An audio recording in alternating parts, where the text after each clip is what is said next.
Hi there. Trying something different today, a video post for the Baking History blog.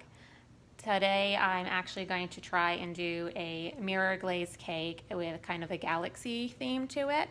I haven't tried it yet. I'm actually sitting here waiting for my glaze to cool to precisely 90 degrees. So I figured while that's happening, I would take some time to share with you some information about the Perseid meteor shower. The Perseid meteor shower happens every year when the Earth passes through the comet trail of the Swift-Tuttle comet. The Swift-Tuttle comet is named for Lewis Swift and Horace Parnell Tuttle, who independently discovered the comet in 1862.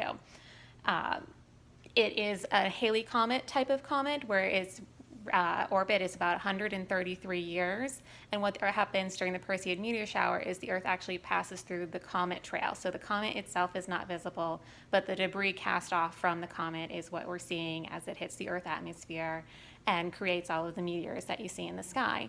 Now, the peak night this year for 2018 is on Sunday, August 12th in the evening through the Monday, August 13th morning. So that is the peak time. That is when they say if you have a clear sky, you might be able to see about 60 meteors per hour. I've never seen that many, but I'm also not dedicated enough to wait till peak time. I usually give in and watch a little bit before 11 o'clock at night and then go to bed because I get tired. But I know there are some people who will camp out in their backyards with lawn chairs and sleeping bags, and more power to you. I wish I had that stamina. But as I wait for my glaze to cool, I thought this was a good opportunity. The Perseid meteor shower is named for Perseus, who is from Greek mythology. You might be aware of him. There's been some fairly bad movies, Clash of the Titans, made about him, but he is the Greek demigod who slayed Medusa.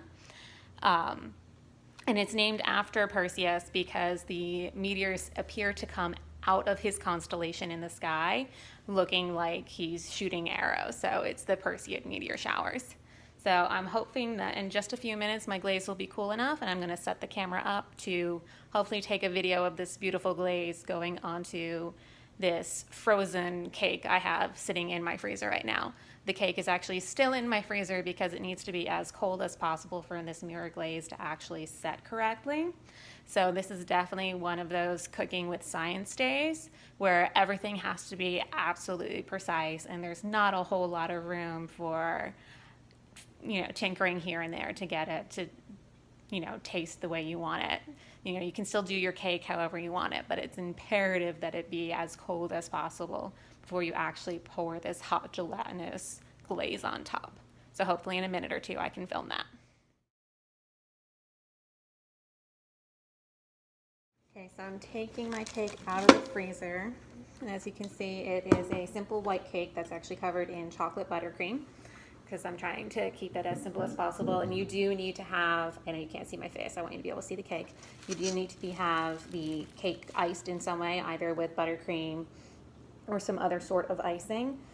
It says that my glaze here is at a nice 90 degrees, so hopefully it actually works out the way I want it to.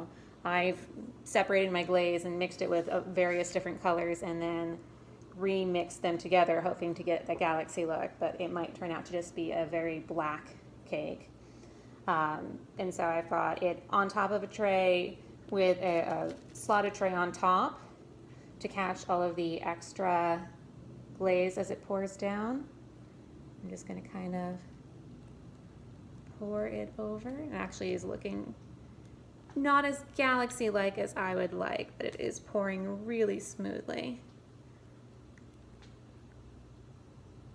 I just wish it had a bit more other colors into it. So that is definitely a fun thing I get to tinker with on a future attempt.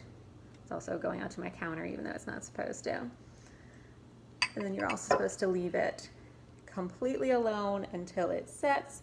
Do not touch it. Do not tinker with it at all, or else you will definitely mess up that beautiful mirror shine. I'm going to turn the video off and take a picture of this in a second.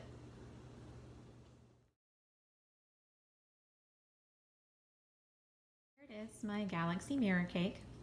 It's a bit more dark deep of space than I had hoped for. I wanted a bit more of those little galaxy nebula type details, but I'm still pretty satisfied with it.